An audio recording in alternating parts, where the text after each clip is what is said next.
Un week-end que nous passons dans les vallées, dans ce rendez-vous couleur de Nice et des Alpes-Maritimes. Un an après la tempête Alex, on parle évidemment de ces vallées, mais on n'a pas attendu de commémorer ce premier anniversaire. Évidemment, France Bleu Azur est à vos côtés depuis toujours et pour longtemps encore. Et nous sommes dans ce rendez-vous avec Patrick Pavesi, guide de l'association des guides de Provence. Bonjour Patrick. Bonjour. Vous nous avez fait redécouvrir une partie du patrimoine de la Vésubie hier dans ce rendez-vous. Aujourd'hui, on est dans la vallée de la Roya. Alors Breil, Saor, Stande. Écoutez, on a que l'embarras du choix. Par quoi commencer ?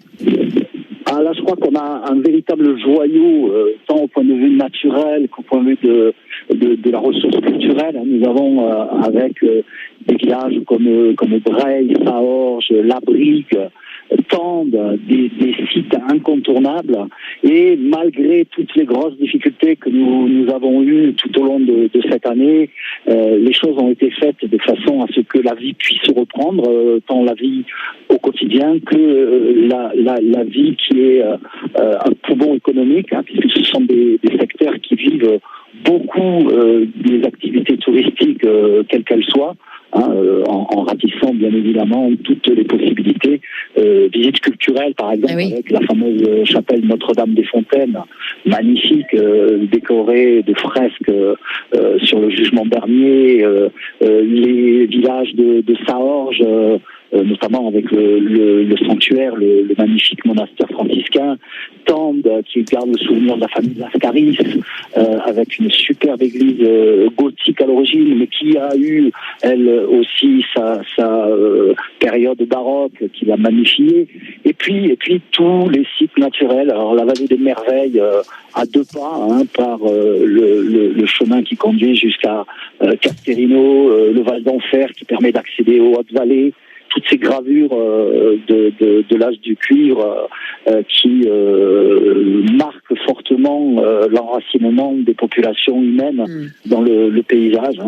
Plus de 10 000 gravures répertoriées et accessibles relativement facilement grâce à un musée qui répertorie tout ça, le fameux musée des merveilles à Tende, qui est superbement organisé, où on est accueilli par des personnes qui sont au fait de tout et qui peuvent communiquer et transmettre leur passion de ces alpages très très anciens, mais qui présentent rien d'autre qu'une continuité. Puisqu'aujourd'hui encore, nous avons des bergers, nous avons la fameuse production locale de brebis tendasques, et tout ça permet de montrer la continuité de présence humaine dans ces hautes vallées. Et c'est quelque chose qu'il faut absolument préserver, dans le sens où partout dans le monde, bien évidemment, on parle de la Côte d'Azur, mais n'oublions pas que la Côte d'Azur n'est qu'une partie infime de ce magnifique territoire, avec toutes ces vallées qui sont les artères qui nourrissent le territoire. Il ne faut jamais oublier ça. Toute la population qui vit aujourd'hui sur le littoral, elle a toutes des origines dans ces vallées superbes. On va continuer à les évoquer, ces superbes vallées, justement. C'est un rendez-vous particulier ce week-end, et vous continuez de nous faire redécouvrir cette vallée de la Roya dans quelques minutes sur France Bleu Azur. À tout de suite, Patrick Pavesi. C'était en vallée de la Vésubie hier, on est dans la Roya aujourd'hui. Vous avez évoqué il y a quelques instants Breil, Saor, Stande. Bon, liste non exhaustive, bien évidemment. Alors effectivement, on peut très facilement atteindre par Casterino la vallée des merveilles quand on est dans la vallée de la Roya.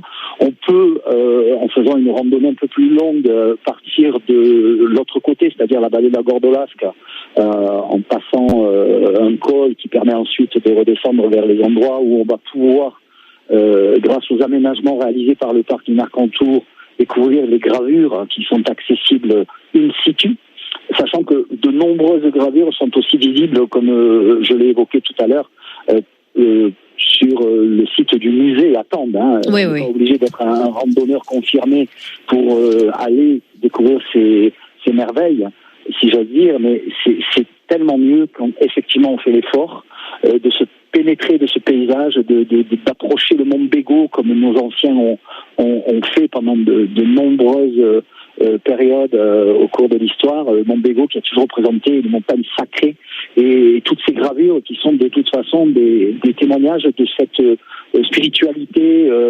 mystérieuse encore aujourd'hui, même si on peut donner des symboles, on peut donner peut-être des raisons d'évoquer certaines manières de se placer en admiration devant les forces de la nature. Hein. On a des gravures majestueuses, on en a de très très nombreuses, beaucoup plus petites, mais qui toujours évoquent ce rapport de l'homme à la nature et puis cette crainte des éléments qui en même temps sont admirés parce qu'on sait que déjà on avait le culte de la pluie, le culte du tonnerre, parce que nos anciens avaient déjà remarqué que c'était comme ça que la terre était fertilisée, que c'était après les forts orages, on avait parfois des germinations, qu'on avait et tout ça parle de la permanence de la vie. Et il y a des raccourcis à faire à travers ces choses vers d'autres religions beaucoup plus modernes et beaucoup plus complexes. Mais la religion originelle, c'est là-haut qu'il faut aller la chercher. Alors, la Vallée des Merveilles, vous la pratiquez, vous, en tant que guide conférencier de l'Association des guides de Provence? C'est des itinéraires, des possibilités? Nous avons bien évidemment des gens qui sont en capacité et titulaires des brevets qui permettent d'encadrer des randonnées. Et en l'occurrence, nous avons aussi un collègue qui, lui, a la double casquette, puisqu'il est guide conférencier depuis de très nombreuses années dans nos associations. Il est en même temps accompagnateur en montagne. Ah oui. Et il est titulaire de l'agrément qui permet d'intervenir sur site dans la Vallée des Merveilles. Parce que c'est un territoire qui est évidemment fortement réglementé pour des questions de protection et de sécurité. Mais il y a d'autres professionnels avec qui il collabore. Ouais. Et surtout le parc du Mercantour qui est évidemment incontournable dans la gestion et dans l'accompagnement, la découverte de ces merveilles. Et ce sont des sites à découvrir, hein, tout ce qu'on évoque évidemment dans ce rendez-vous Couleurs de Nice et des Alpes-Maritimes. Et nous étions particulièrement bien installés en Vésubie et en Roya ce week-end pour commémorer le premier anniversaire du passage de la tempête Alex. On retrouve tous ces rendez-vous sur francebleu.fr. Patrick Pavesi, merci beaucoup de nous avoir accordé encore un moment ce week-end sur France Bleu Azur. Vous êtes à l'Association des guides de Provence et tout est à retrouver sur francebleu.fr. À bientôt. C'était avec plaisir. Bon dimanche.